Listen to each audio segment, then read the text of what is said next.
우리가 사도행전 28장에 나오는 16절부터 31절까지 마지막 우리 부분을 함께 봉독을 했습니다. 아마도 우리가 작년 9월 중순부터였던 것 같습니다. 오늘까지 우리 60번에 걸쳐서 지금 사도행전 우리가 말씀을 함께 살펴봅니다. 사실 사도행전은 60번 가지고도 조금 모자랍니다. 한 2년 정도 해야 샅샅이 이렇게 다 볼 수는 있는데요. 그래도 저희가 가능하면은 이 2020년 안에 우리가 사도행전의 말씀을 한번 다 살펴보고 싶었습니다. 그래서 중간중간에 빠짐없이 살펴보려고 했지만 그러나 또 어떤 부분들은 설명만 하고 우리가 봉독하지 않은 부분도 있습니다. 오늘 우리가 사도행전 28장 16절부터 31절까지 우리가 함께 봉독했지만 내용은 오늘 또 우리가 28장을 전체적으로 한번 살펴보고자 합니다. 사도행전 당시의 유대인들, 이분들은 세상의 중심을 어디라고 생각했을까요? 당연히 유대인들이기 때문에 그들은 이스라엘, 그것도 성전이 있는 예루살렘을 세상의 중심이다 라고 그렇게 생각했습니다. 그런데 바울이 살던 1세기 당시의 사람들은 세상의 중심이 어디라고 생각했겠습니까? 그렇습니다, 여러분. 당시가 로마 제국이었기 때문에 로마가 세상의 중심이라고 그렇게 생각했어요. 바울도 이 세상의 중심으로 가서 하나님의 복음을 전하고 그 중심에서부터 땅끝까지 가는 복음의 길을 열고 싶었습니다. 그래서 에베소에서 선교를 한 이후에 이미 그때부터 마케도니아를 거쳐서 예루살렘을 거쳐서 로마로 가야 되겠다라고 그렇게 마음에 작정을 했고요. 이것은 또한 성령께서 바울에게 알려주셨던 복음의 길이기도 했습니다. 그런데 여러분, 이 로마로 가는 여정이 쉽지가 않았습니다. 그동안 우리가 살펴본 것처럼 로마로 가는 그 길은 바울에게는 때때로 형극의 길이었고 수많은 고난이 예정되어 있던 길이기도 했습니다. 지중해의 폭풍을 헤쳐가야 하는 길이었고요. 알지 못하던 섬에 표류해야만 했던 그런 길이기도 했습니다. 28장에는 이 바울이 표류하게 되었던 그 섬에 대한 이야기가 나오는데요. 그 섬이 어딘가 하면은 멜리데라는 섬이었습니다. 이 멜리데 섬은 현재의 몰타 섬을 말하는 겁니다.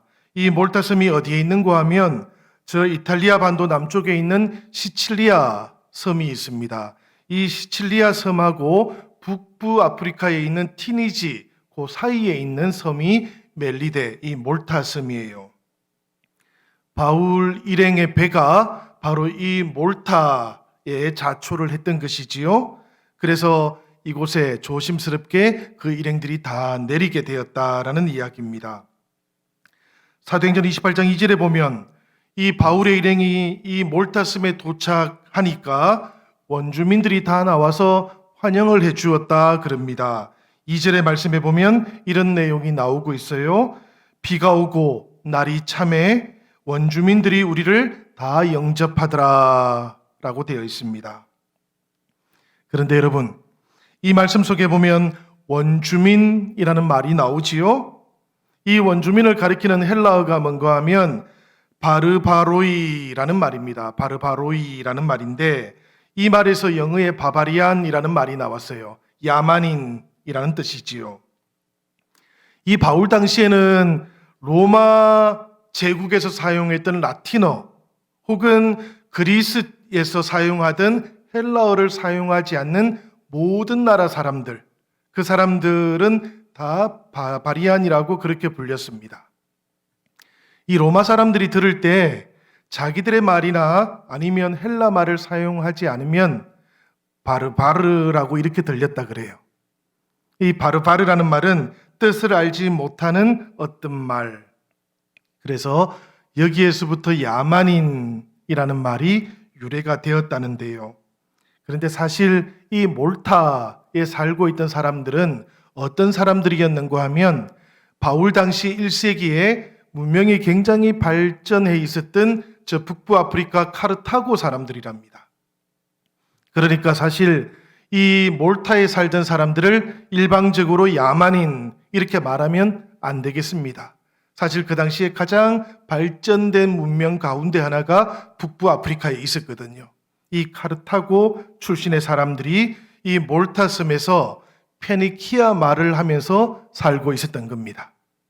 그러니까 지금 우리 성경에서 원주민이라고 되어 있고 예전 성경에서는 개역 한글 성경에서는 토인이라고 그렇게 번역해 놓게 되어 있는데요. 사실 이건 조금 적절한 번역이 아니다 그런 생각이 됩니다.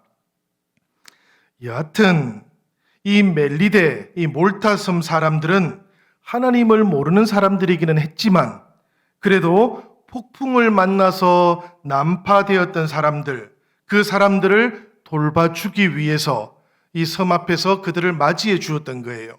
그리고는 그들을 위해서 불을 지펴주기도 했던 것이지요. 3절에는 이런 말씀도 있습니다. 바울이 나무 한 묶음을 거두어 불에 넣으니 뜨거움으로 말미암아 독사가 나와서 그 손을 물고 있는지라 라는 말씀이 나와요. 이 몰타섬에서 있었던 한 사건이 여기에 기록이 되어 있는데 사실 바울은 이 몰타 주민들이 자신을 맞이해 주면서 이 불을 지펴 주었던 그 모닥불에다가 나무찜을 좀 더 넣으려고 했던 겁니다. 그래서 이 나뭇가지 한 짐을 가지고 와서 그 불에다 넣었는데 그 나무찜 사이에서 독사가 튀어났다라는 이런 이야기지요. 이것을 봤던 몰타 사람들이 어떤 생각을 했는가 하면 저 바울이라는 사람은 정말로 죄인이 분명한가 보다 이런 생각을 했다 그래요. 왜 그런가 하면 정말 요행스럽게 저 바다로부터는 구원함을 받았는지 모르지만 이 바울이라는 사람은 죄가 많았기 때문에 이 구초를 받았음에도 불구하고 디케 여신이 이 바울의 죄를 그냥 지나치지 않고 공의를 행했다 이런 생각을 했다라는 것이지요. 이 몰타 사람들은 이런 신앙을 가지고 있었던 겁니다. 뭔가 하면 죄를 지으면 반드시 벌을 받는다. 그리고 벌을 받는 사람이 있으면 죄가 있는 것이다. 이런 생각을 했던 거예요. 그러다 보니까 시련을 겪는 사람을 보면 죄가 있고 그리고 이 바울은 죄인이다 라고 이렇게 생각했던 거지요. 이게 그 당시 고대법의 원리인 것 같습니다. 이 몰타 사람들의 상식일 뿐만 아니라 로마법의 원리이기도 하거든요. 죄가 있는 곳에 벌이 있다. 그런데 여러분, 우리 그리스도교의 법의 정신은 어떤 것입니까? 죄가 있는 곳에 은혜가 있다. 이게 우리 그리스도교 법의 정신 같은 겁니다, 여러분. 그런데 이 이제 몰타 사람들이나 로마 사람들은 이렇게 생각을 하는 거예요. 죄가 있는 것에 벌이 있다라는 것을 뒤집어서 조금 전에 말씀드린 것처럼 시련이나 재난이 있다고 하면 죄가 있는 것이다. 그리고 시련을 겪는 사람이 있으면 죄인이다. 이런 생각도 하기에 이르렀던 것이지요. 은혜의 법에 따르면 그렇지가 않습니다, 여러분. 죄가 있는 곳에 처벌이 있기도 하지만 또한 용서가 있는 것이지요. 그리고 시련이 있다고 해서 그것이 모두가 다 죄에 따른 처벌이기만 한 것은 아니다라는 것이 성경이 우리에게 가르쳐주고 있는 원리이기도 합니다. 성경은 때때로 이런 말씀을 자주 합니다. 억울한 일을 겪는 사람들은 죄가 없어도 고난 중에 있을 수 있다. 이것에 대한 가장 긴 가르침 중에 하나가 바로 욥기 말씀이지 않습니까, 여러분? 이것에 대한 아주 분명한 예시 가운데 하나가 바로 십자가에 달리신 예수님이지 않습니까? 그러니까 시련이 있다고 해서 곧 죄인이다라는 이런 가르침은 성경의 가르침이 아니다라는 이야기예요. 때때로 원인을 헤아리기 힘든 관계의 거물망에 따라서 우리는 그런 시련을 받기도 한다라는 이야기고요. 때때로 하나님의 특별하신 계획 속에서 연단의 과정을 겪게 되기도 한다라는 것이 성경의 가르침입니다. 그렇기 때문에 우리가 결과를 보면서 원인을 과도하게 예단하고 정죄하는 것, 이것은 신앙의 길이 아니고 교회의 가르침이 아니다라는 것을 꼭 기억하시기를 바랍니다. 오히려 우리 그리스도인들은 우는 사람들과 함께 울고 기뻐하는 사람들과 함께 기뻐하는 존재들이다라는 것을 꼭 기억할 수 있으면 좋겠습니다. 그런데 몰타 사람들은 그렇게 생각하지 않았던 것이지요.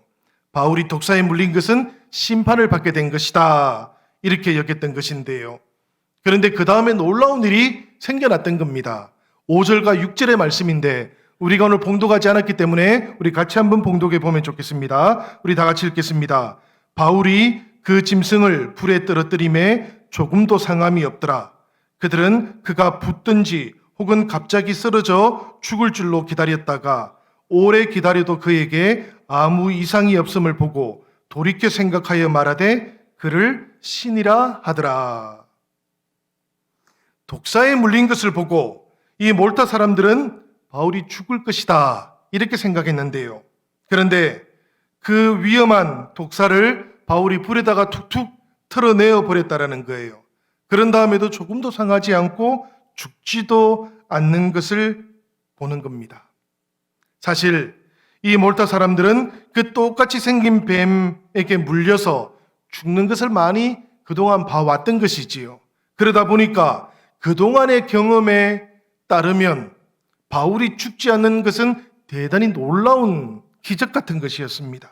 그래서 이 멀쩡한 바울을 보면서 몰타 사람들이 바울을 신이다라고 그렇게 말했던 것이지요. 혹시 기억이 나십니까, 여러분? 사도행전 14장에도 이와 비슷한 일이 있었습니다. 그때는 바울이 태어나면서부터 발을 쓰지 못했던 장애인을 고쳐주었는데요. 그것을 보던 루스드라 사람들이 바울과 바나바를 보면서 바나바에게는 제우스라고, 그리고 바울에게는 헤르메스라고, 그러니까 이 바나바와 바울이 신이다라고 생각하면서 제우스에게 드리려고 했던 제사를 이 바울과 바나바에게 드리려고 했던 장면이 있었습니다. 그때 바울이 루스드라 사람들을 애써서 말리는 것이지요. 나도 너희와 같은 사람이다 라고 말하면서 제사 드리는 것을 아주 급하게 그렇게 말렸던 장면이 떠오릅니다. 사실 그때 그 장면을 생각하면 자신을 향해서 신이라고 그렇게 말하는 것을 듣고 즐겨했던 사람도 한 사람 있었습니다. 누군가 하면 헤롯이었지요.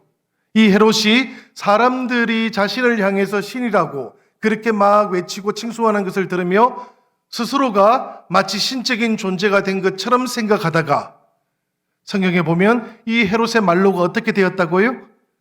뱃속에서 벌레가 이 헤롯의 내부 장기들을 먹어서 죽어버렸다. 비참한 말로를 우리에게 알려주고 있지요. 더 자세하게 말하고 있지는 않지만 성경은 사람이라는 존재가 스스로 신이 되고자 할 때 어떤 결말을 맞이하게 되는가 하는 것을 아주 분명하게 이 바울과 헤롯 두 개를 비교하면서 우리에게 알려주었던 것인데요. 몰타 섬에서도 바울이 다시 한번 자신은 신과 같은 존재가 아니고 오히려 하나님의 종이다라는 것을 아주 분명하게 지금 드러내고 있는 겁니다. 그리스도의 종인 바울, 이것이 그래서 이후에 수많은 바울의 편지 가운데 등장하고 있는 바울의 자기 소개이기도 한 것이지요. 사랑하는 여러분, 여러분들은 자신을 스스로 누구라고들 생각하고 계십니까? 바울은 자신이 주님의 종이다 라고 생각했기 때문에 예수님께서 하셨던 것처럼 합니다. 그래서 이 몰타섬에서도 연약한 사람들, 병든 사람들을 만났을 때 그들을 위해서 기도해 주었고요. 이 종의 기도를 들으시는 주님께서는 예수 그리스도 그분을 통해서 나타내셨던 놀라운 이적을 바울을 통해서도 다시 나타내 주셨던 거예요. 그 사건이 보블리오라는 사람의 집에서 일어난 사건이었습니다. 이 보블리오라는 사람은 아마도 짐작하건대 이 몰타섬에서 가장 유력한 사람이었을 거예요. 학자들은 이렇게도 추정을 합니다. 이 사람이 그 당시에 몰타에 파송받아왔던 로마의 행정 책임자였을 것이다. 왜 그런가 하면 이 보블리오라는 이름이 몰타식 이름이나 아프리카식 이름이 아니고 로마식 이름이었기 때문에 그렇습니다. 그래서 이 보블리오가 몰타섬에서 가장 유력한 행정 책임자였을 텐데 바울이 그곳에 머물러 있는 동안에 이 보블리오랑 친해졌을 것이다 라고 추정을 합니다. 어느 날인가 보블리오가 바울과 그 일행들을 자신의 집으로 초대했던 것이지요. 그래서 그 집에서 사흘간 머물러 있었는데요. 그 머물러 있던 집에서 보니까 이 보블리오의 아버지가 이 몰타에 굉장히 유행하던 이 토착 질병이 하나 있었습니다. 그게 뭔가 하면 말라리아였어요. 이 보블리오의 아버지가 그 말라리아에 걸려가지고 누워 있었던 것이지요. 그것을 지켜보았던 바울이 찾아가서 안수 기도를 했고 그 병을 낫게 해준 겁니다. 유력한 보블리오의 집에서 이 몰타에서 극복하지 못했던 질병이 치유되는 사건이 일어나자 몰타에 있던 많은 사람들이 바울에게 찾아오게 됩니다. 그래서 9절과 10절의 말씀처럼 이런 일이 일어났던 것이지요. 우리 9절과 10절의 말씀 같이 한번 읽어보겠습니다. 이러므로 섬 가운데 다른 병든 사람들이 와서 고침을 받고 후한 예로 우리를 대접하고 떠날 때에 우리 쓸 것을 배에 실었더라. 보블리오의 집에서 이 치유의 기적이 일어난 다음에 몰타섬에 있던 많은 사람들도 또한 고침을 받게 되는 일이 있었습니다. 그 일이 있고 난 다음에 이 몰타섬에 있던 사람들은 바울과 그 일행들을 위해서 이제 로마로 떠나가는 그 모든 여정에 필요한 것들을 그 배에다가 다 채워주었던 것이지요. 하나님께서 사실 생각해 보면 유라굴로라는 태풍을 통해서 이 몰타섬까지 이끌어 오셨는데요. 그때 도착했을 때에는 알렉산드리아 배에 그 어떤 것도 남아있지 않게 되었습니다. 왜 그렇습니까, 여러분? 배가 모래톱에 자초하지 않도록 하기 위해서 배에 싣고 왔던 모든 것들을 다 버려야 했지 않습니까? 그리고 난 다음에 이 몰타섬에서 그 주민들을 만나게 되었는데요. 놀랍게도 하나님께서는 몰타섬에서 바울을 통해서 그리스도 예수에게 나타났던 그 이적들이 나타나게 해주셨던 것이지요. 그리고는 몰타의 사람들이 모두가 다 하나님을 영접할 수 있도록 했고요. 그리고는 오히려 떠나는 바울의 일행들, 그들의 비어진 자리들도 다 채워주시는 겁니다. 그래서 바울과 일행은 다시 로마로 가게 돼요. 석 달 동안 이 몰타섬에 머물러 있다가 겨울이 지나간 겁니다. 겨울이 다 지나가고 다시 지중해에서 항해를 할 수 있는 때가 시작된 것이지요. 봄이 오게 된 겁니다. 11절의 말씀을 보면 이렇게 되어 있습니다. 우리 같이 한번 11절 말씀 읽어보도록 하지요. 석 달 후에 우리가 그 섬에서 겨울을 난 알렉산드리아 배를 타고 떠나니 그 배의 머리 장식은 디오스구루라 하더라. 여기 알렉산드리아 배가 또 있어요. 그런데 이 배는 바울 일행이 타고 왔던 배는 아닙니다, 여러분. 바울 일행들보다 먼저 저 이집트 알렉산드리아에서 로마로 가던 배가 있었던 것이지요. 이 배가 먼저 항해를 하다가 이 몰타섬에 정박했던 겁니다. 그리고는 겨울을 나려고 했던 것이지요. 석 달이 지난 다음에 바울 일행은 이 알렉산드리아에서 왔던 또 다른 배, 그 뱃머리에 보니까 디오스구로라고 되어 있는 이 배를 타고 이제 로마로 가게 되었는데요.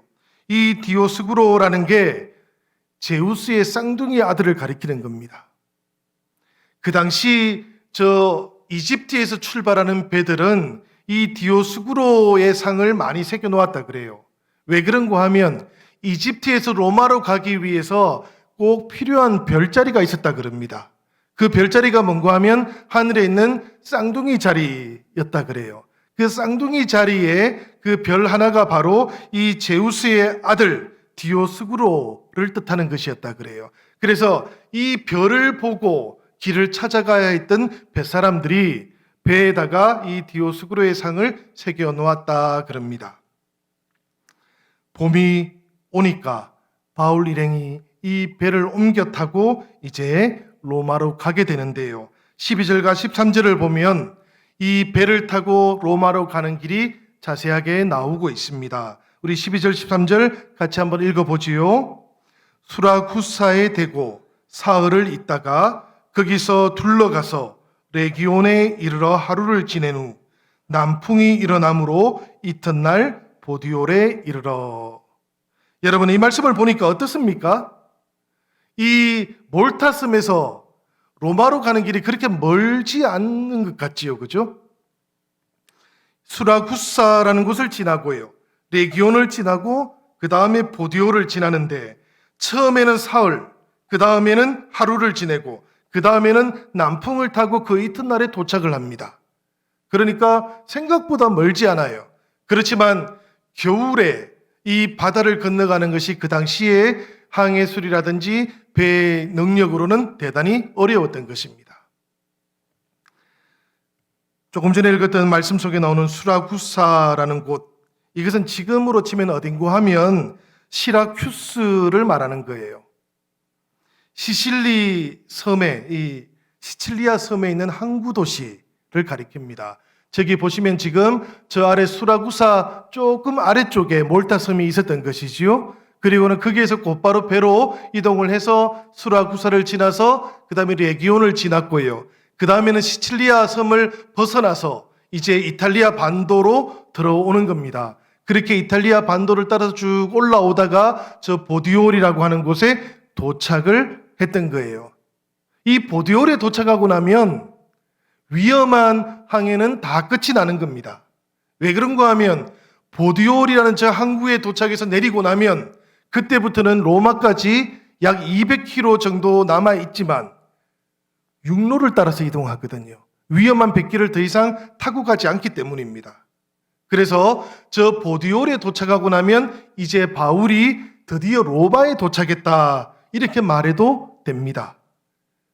저 보디올에서부터 로마까지는 이제 아비아 가도라고 해가지고 아주 큰 고속도로 같은 것이 잘 놓여져 있었습니다. 그래서 그 길을 따라서 가면 장정들은 약 닷새 정도면 도착할 수 있었다 그래요. 그러니까 바울이 실제로 로마에 이제 안전하게 도착하게 되었던 것이지요. 저 보디올이 지금 어딘가 하면 나폴리입니다. 나폴리는 여러분들 많이 들어보셨죠, 그죠? 이 이탈리아 반도에서 아주 중요한 항구입니다, 그죠? 이 나폴리에 사실은 도착을 했던 거예요. 그리고는 거기에서부터 옮겨 타고 이제 병사들은 아마도 뭐 말을 탄다든지 이렇게 했겠지만 제수들은 걸어서 갈 수밖에 없었던 것이지요. 그래서 약 한 5일 정도를 이제 그 아비아 가도를 따라서 로마까지 이동해서 가게 되었는데요. 이 기간 동안에 놀라운 장면이 하나 있습니다. 그게 뭔가 하면 14절에 나오는 장면인데, 이 14절에 보면 어떤 장면이 있는가 하면 이런 말씀이 나옵니다. 거기서 형제들을 만나 그들의 청함을 받아 이래를 함께 머무니라. 여기에서 마중 나온 형제들이 있었다 그래요. 이 사람들이 누구겠습니까, 여러분? 바로 로마 교회 형제 자매들이에요. 로마 교회에서 바울이 온다는 소식을 미리 듣고 이 보디올까지 내려와서 지금 마중을 나와 있었다는 거예요. 그리고 이 천부장도 그것을 허락해 주었던 것이죠. 그래가지고 이 형제들과 7일을 그곳에서 함께 머물러 있다가 마침내 로마로 가게 되는데요.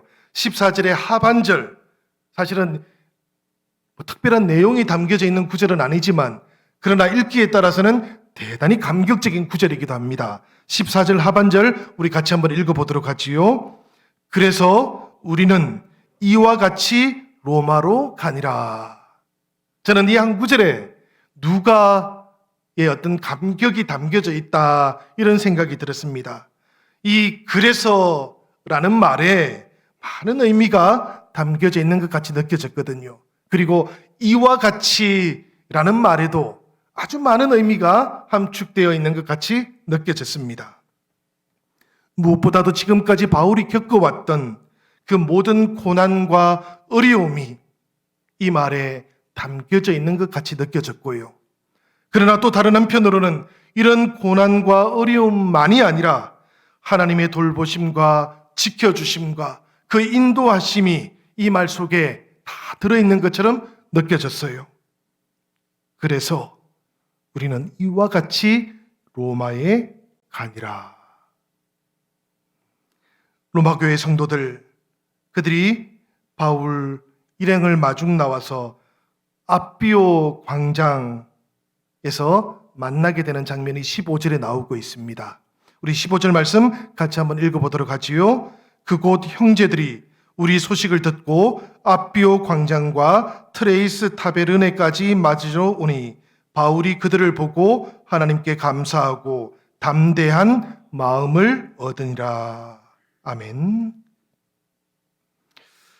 여러분, 여기서 우리가 한번 눈여겨보면 좋을 것, 그게 뭔가 하면 바울이 감사하고 담대한 마음을 얻었다라는 구절이에요. 바울이 감사했던 것, 이것은 로마의 형제 자매들이 마중 나왔기 때문이기도 합니다. 그렇지만 좀 더 우리가 이 말씀을 깊이 한번 생각해보고 묵상해보면 이런 내용이 담겨져 있는 것 같아요. 우리가 사도행전 23장 11절, 이 장면이 어떤 장면인가 하면 바울이 예루살렘에 도착했을 때입니다. 유대인들의 모함을 받게 되기도 했던 그 밤이었어요. 그 감옥에 있는 그 밤에 주님께서 나타나셔가지고 바울에게 이 말씀을 하셨거든요. 담대하라. 내가 예루살렘에서 나의 일을 증언한 것 같이 로마에서도 증언하여야 하리라. 그때는 바울이 어떻게 자신이 로마까지 갈 것인지 아무런 계획도 없었고 알 수도 없었던 때입니다. 그야말로 죄수로 붙잡혀 있을 때였지 않습니까? 그때는 이 주님의 말씀이 그저 약속으로만 주어져 있었던 것이지요. 그랬는데 지금 이 15절의 말씀, 이 말씀 속에 바울이 하나님께 감사하고 담대한 마음을 얻었던 이유가 뭘까 생각해 보면 그때 이 일이 어떻게 이루어질지 알지 못했지만 그때 약속으로만 주어져 있었지만 그 일이 지금 이루어진 겁니다. 바울이 생각지도 못했던 방법으로 하나님께서 자신을 로마까지 데리고 오셨고 이 광장에 세우셨고 그리고 로마에 있는 형제 자매들을 만나게 하셨던 것이지요. 이 모든 일들을 생각해 보니까 바울의 마음속에 감사의 마음이 저절로 우러나왔던 것이고요. 그리고 다른 한편으로는 하나님께서 이렇게 약속을 이루어 가시는구나 이 생각을 하게 되니까 바울의 마음속에 담대함도 생겨났던 것이지요. 그래서 이 15절 후반절에 나오는 하나님께 감사하고 담대한 마음을 얻으니라 라고 이렇게 기록하고 있는 겁니다. 사랑하는 여러분, 저는 이 말씀을 보면서 그런 생각이 들었습니다. 하나님께서 주시는 비전은 꼭 이루어지게 되는 것이구나. 바울이 이것을 체험했던 것이지요. 수많은 시련과 심지어는 죄수의 신분으로 그 끔찍한 지중해 바다를 건너오면서 유라굴로라는 태풍을 만나고 그리고 배에 있는 모든 사람들이 죽을 수밖에 없었던 그 끔찍한 해도 보이지 않고 달도 보이지 않는 그 날들을 지나서 하나님께서 마침내 약속을 이루어 주시는구나 이것을 바울이 경험했던 것이지요. 그러니 바울이 담대한 마음을 얻었다라는 이 구절은 사실은 로마에 서서 사랑하는 형제자매들 그토록 보고 싶어했고 만나고 싶었던 로마 교회의 형제자매들을 만나게 되는 그 자리에서 바울이 경험했던 신앙의 간증과 같은 것입니다. 내 마음속에 담대한 마음이 생겼습니다. 왜냐하면 하나님께서는 주셨던 그 약속과 그 비전을 온전하게 이루어 주셨기 때문입니다. 라고 그렇게 고백하고 있는 것이지요. 그렇게 바울이 로마에 도착했던 겁니다.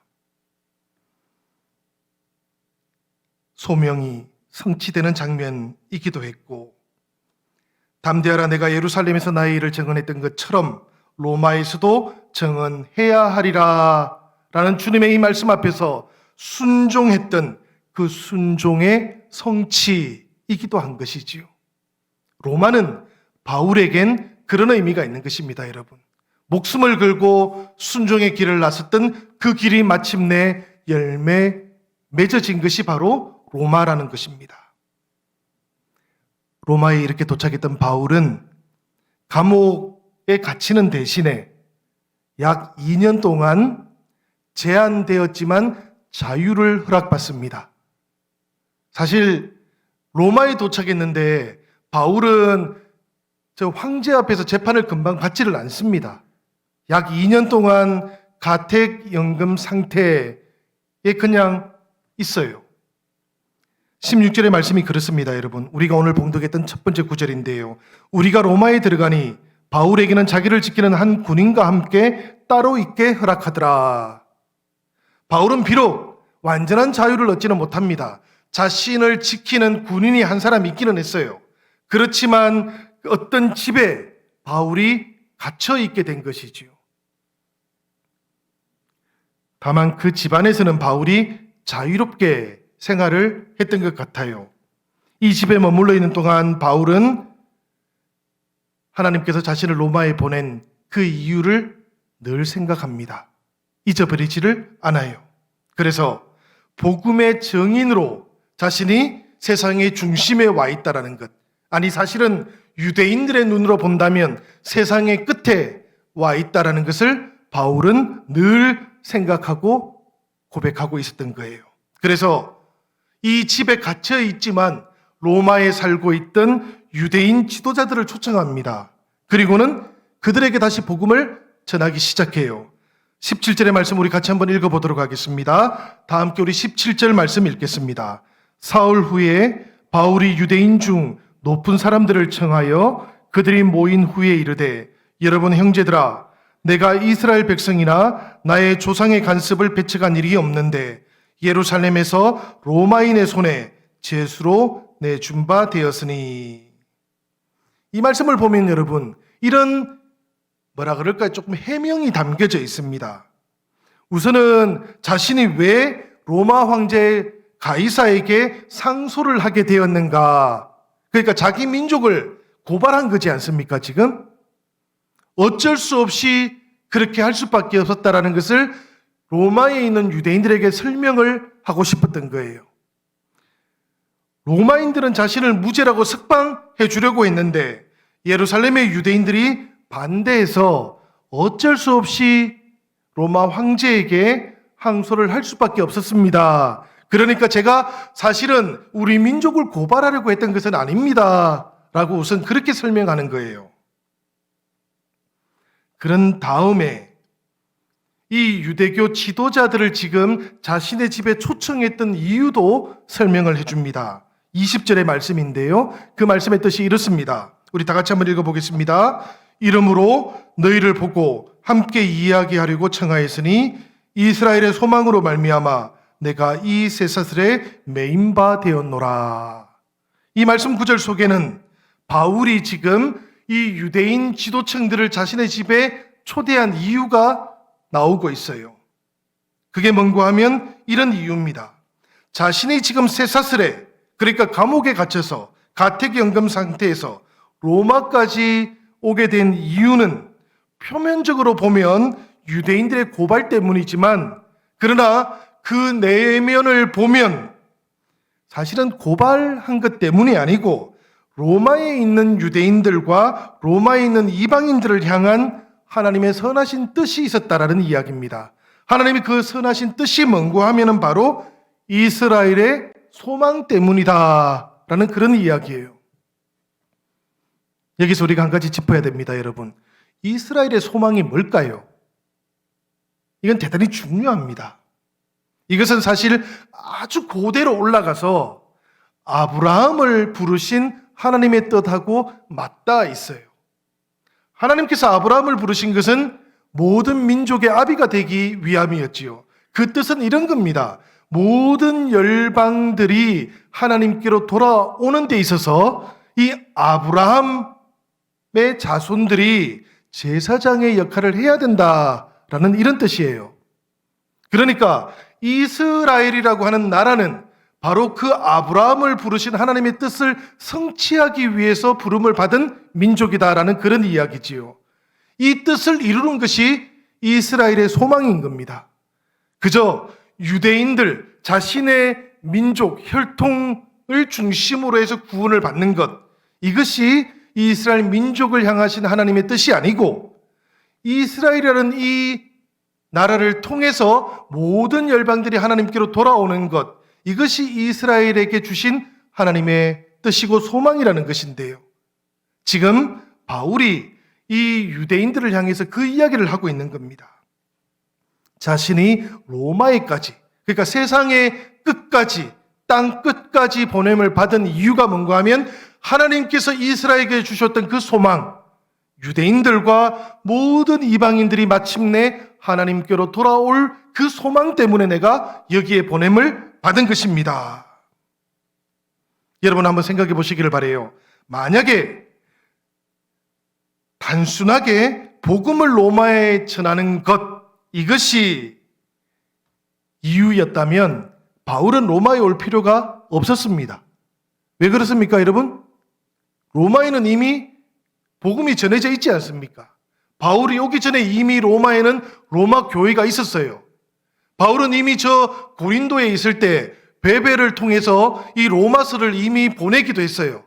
로마서를 읽고 복음을 듣고 깨달을 성도들이 이미 존재했다는 이야기예요. 그러니까 단순하게 복음을 로마에 전하기 위한 목적은 아니었다는 이야기지요. 하나님께서 바울을 로마에 보내신 이유는 어디에 있는가 하면 모세의 율법과 선지자들의 예언을 성취하신 예수 그리스도의 부활이 주는 그 소망과 하나님의 위대한 계획, 이것을 로마에 있는 유대인들, 로마에 있는 이방인들에게 설명해 줄 사람이 필요했던 거예요. 가르쳐 줄 사람이 필요했던 거예요. 이방과 유대인들을 향하신 하나님의 뜻을 알려줄 사람이 필요했던 것이지요. 하나님께서 그래서 자신을 로마로 보냈다고 바울은 지금 유대인 지도자들에게 그렇게 설명을 하고 있는 겁니다. 성도 여러분, 예수님을 믿는 모든 사람들에게는 사명이 있습니다. 사명 없이 부르시는 경우는 없어요. 우리가 하나님의 자녀로 부르심을 받았다면 우리들 각자도 누구든지 하나님으로부터 받은 사명이 있는 겁니다. 우리는 그 부르심과 그 사명을 통해서 하나님의 구원 계획의 일부가 된 사람들입니다. 먼저는 우리들이 그 택하신 계획과 섭리를 따라서 구원받음으로 하나님의 구원 계획의 일부가 되었습니다. 그리고 이후에는 좀 더 크신 하나님의 계획에 참여하면서 그 사명을 감당함으로 하나님의 구원 계획의 일부가 된 거예요. 그렇기 때문에 우리는 누구든지 간에 부르신 뜻을 분명하게 깨달아 알아야 하는 필요가 있습니다. 바울을 보내셔가지고 로마에 있는 성도들, 로마에 있는 유대인들, 로마에 있는 이방인들에게도 하나님의 그 뜻을 알려주시고 깨닫게 하셨던 것처럼 우리들도 우리가 부르심을 받고 하나님의 자녀가 되고 하나님의 구원의 계획의 일부가 된 그 이유와 사명을 분명하게 우리가 알아야 된다는 이야기예요. 이것을 알아야 되는 이유는 뭘까요, 여러분? 구원받기 위함이 아닙니다, 여러분. 우리가 이미 부르심에 응답하면서 우리들은 구원을 받은 사람들이지 않습니까?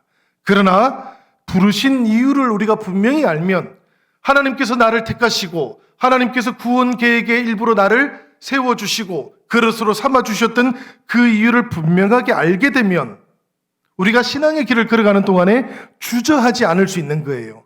더욱더 담대해질 수 있는 거예요. 하나님께서 맡기시는 그 구원의 더 크신 계획 속에서 우리가 주저하지도 않고 더욱더 담대하게 하나님과 함께 동력에 나갈 수 있기 때문에 그런 것입니다. 바울도 이것을 분명하게 알았기 때문에 자신이 비록 갇혀있고 쇠사슬에 묶여 있었지만 그래도 지금 자신에게 일어나고 있는 그 일이 나쁜 일이 아니라고 유대인들에게 그렇게 설명했던 겁니다. 사실은 아주 좋은 일이 저에게 일어났습니다라고 그렇게 설명했던 거예요. 여러분, 바울은 이제 세상이 가둘 수 없는 사람이 된 겁니다. 세상의 감옥으로는 가둘 수 없는 하나님의 사람이 된 것이지요. 하나님께서 이스라엘의 소망 때문에 자신을 보내셨다라는 것을 바울이 너무나 분명하게 알았기 때문에 이런 담대함을 얻었다라고 고백할 수 있었던 것이지요. 이 바울의 설명을 들었던 로마 유대인들이 바울의 집으로 찾아오는 풍경들이 23절에 묘사되고 있는데요. 23절 말씀 우리 같이 한번 읽어보도록 하겠습니다. 다 같이 한번 읽어보겠습니다. 그들이 날짜를 정하고 그가 유숙하는 집에 많이 오니 바울이 아침부터 저녁까지 강론하여 하나님의 나라를 증언하고 모세의 율법과 선지자의 말을 가지고 예수에 대하여 권하더라. 이 말씀에 보니까 여러분, 로마에서 바울이 전한 복음의 핵심이 두 가지라는 것을 우리가 알 수 있습니다. 하나는 뭔가 하면 하나님 나라에 관한 것이었습니다. 그리고 또 다른 하나는 모세의 율법과 선지자의 예언, 그것을 예수님과 연결지어서 설명해 주는 것이었어요. 하나님의 나라, 이것은 하나님의 통치를 가리키는 것입니다. 하나님의 통치, 이것은 무슨 의미인가 하면 하나님의 은혜가 예수 그리스도의 의로우심을 통해서 우리를 다스리게 되었다라고 그렇게 알려주는 이야기입니다. 이게 무슨 하나님의 나라, 그러니까 저 내세의 이야기 혹은 어떤 왕의 이야기 뭐 이런 것을 생각하지만 사실은 그런 의미가 아니에요. 예수 그리스도 그분의 의로우심을 통해서 우리가 하나님의 은혜의 다스림 속에 있게 되었다라는 그런 이야기입니다. 로마서 5장 21절은 이것을 이렇게 이미 바울이 로마에 있는 형제자매들에게 설명해 준 적이 있는데요. 이 말씀 우리 같이 한번 읽어보겠습니다. 다 같이 읽습니다. 이는 죄가 사망 안에서 왕노릇한 것 같이 은혜도 또한 의로 말미암아 왕노릇하여 우리 주 예수 그리스도로 말미암아 영생에 이르게 하려 함이라. 이 말씀의 의미가 바로 지금 바울이 로마에 있는 유대인들과 이방인들에게 하나님의 나라를 가르쳐 주었다라는 말의 의미예요.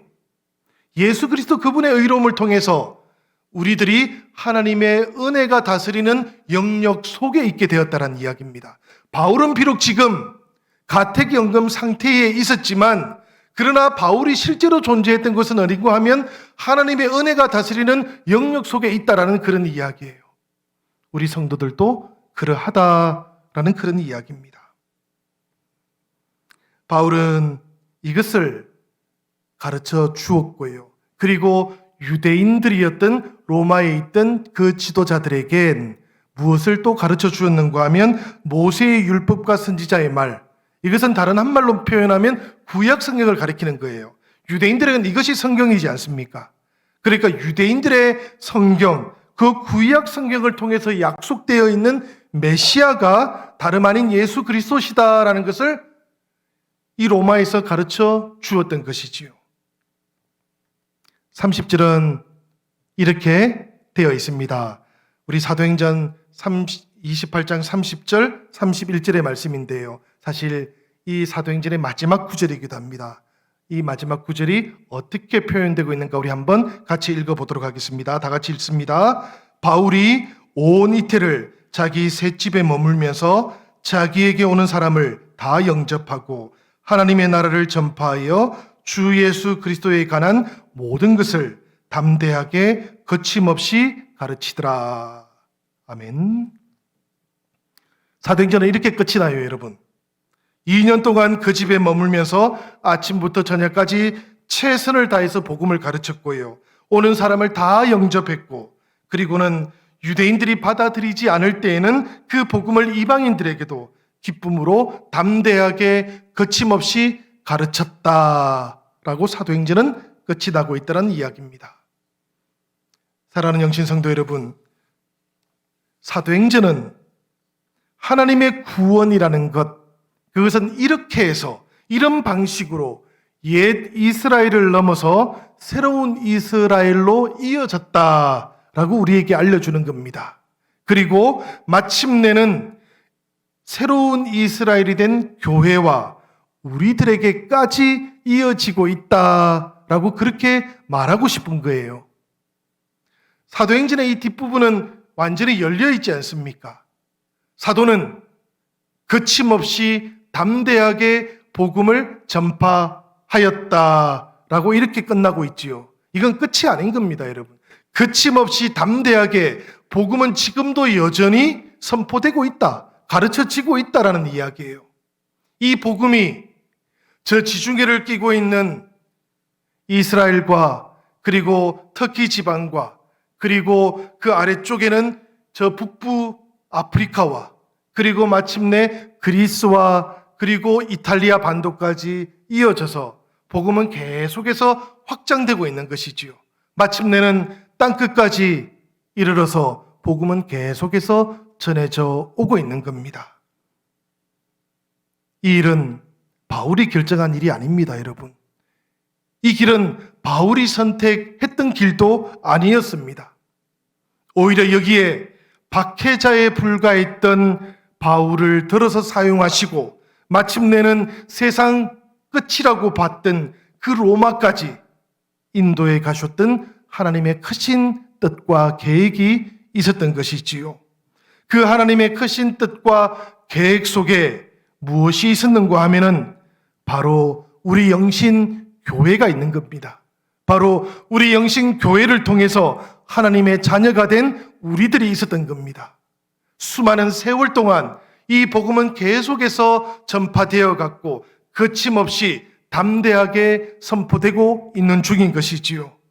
사랑하는 여러분, 복음이 가는 길, 그 길 위에는 수많은 장애가 있습니다. 수많은 방해들도 있습니다. 그렇지만 동시에 수많은 복음 전도자들은 바울처럼 담대하게 거침없이 복음을 가르쳤고 전파해 왔습니다. 복음이 전파되고 또 복음이 가르쳐지는 그 모든 곳에서는 성령께서 이 모든 복음의 능력이 담대하게 거침없이 전파되도록 그렇게 역사해 주셨던 것입니다. 우리 영신교회가 그 길 위에 서 있는 것이지요. 우리가 이 60주간에 걸쳐서 사도행전을 묵상하고 또 돌아보고 그리고 다시 성령의 인도함을 받고자 하는 이유가 바로 여기에 있습니다. 우리가 복음을 들고 복음을 선포하고 가르치는 길 위에 서 있기만 하면 성령께서 우리를 담대하게 거침없이 사용할 것이기 때문에 그렇습니다. 사랑하는 여러분, 사도행전은 교회가 성장하기 위해서 사용되는 책이 아닙니다. 전도를 더 강조하기 위해서 강해를 하고 나누는 책도 아닙니다, 여러분. 우리가 사도행전을 돌아보고 묵상하고 공부하는 이유는 사실은 바로 이 마지막 구절에 있어요. 복음이 담대하게 가르쳐지고 선포되는 그 모든 곳에는 성령께서 복음이 담대하게 거침없이 역사할 수 있도록 함께 동행하시기 때문에 그런 겁니다. 복음을 우리가 받아들이고 그 복음을 우리가 모든 길 위에서 전하면서 함께 나아가기만 한다면 성령께서 우리들을 사용하실 것이기 때문에 그렇습니다. 우리 영신교회도 사용할 것이기 때문에 그렇습니다. 우리는 주님으로부터 사용받기 원하기 때문입니다. 쓰임받기 원하기 때문에 이 말씀들을 그동안 묵상해 왔던 겁니다. 우리가 이 시간 이 하나님의 말씀을 묵상하고 또 여러분들 각자 가정에서도 이 말씀을 함께 지금 읽고 계시는 성도 여러분, 여러분들의 삶 가운데 성령님께서 이 복음의 능력과 함께 그침없이 담대하게 역사하시기를 바랍니다. 여러분들이 전하시는 그 모든 복음 가운데에도 성령께서 담대하게 그침없이 역사하실 수 있기를 바랍니다. 그래서 우리들 모두를 통해서 이 사도행전의 29장이 계속해서 쓰여질 수 있기를 바랍니다. 세상의 모든 교회들은 지금 사도행전 29장을 쓰고 있는 중이지요. 사도행전 29장은 그래서 아주 많은 이야기들을 담고 있습니다.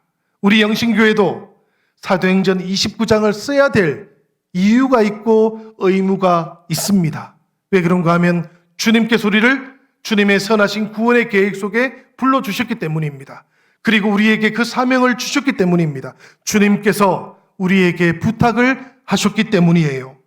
이 사도행전의 끝에서 다시 처음을 생각해 봅니다. 성천하시기 직전에 예수님께서는 제자들을 향해서 이렇게 부탁을 하셨지요. 오직 성령이 너희에게 임하시면 너희가 권능을 받고 예루살렘과 온 유대와 사마리아와 땅끝까지 이르러 내 증인이 되리라. 이렇게 부탁을 하셨어요. 이 부탁이 있기 때문에 우리는 사도행전 29장을 우리 영신교회의 이름으로 써가야 되는 그런 책임이 있는 것입니다. 오늘 이 사도행전의 강의는 마치지만 성도 여러분, 이제부터 주님께서는 우리 영신교회가 채워갈 사도행전 29장을 기대하실 것입니다. 담대하게 그침없이 우리들의 사도행전 29장이 시작될 수 있기를 우리 주님의 이름으로 기원합니다.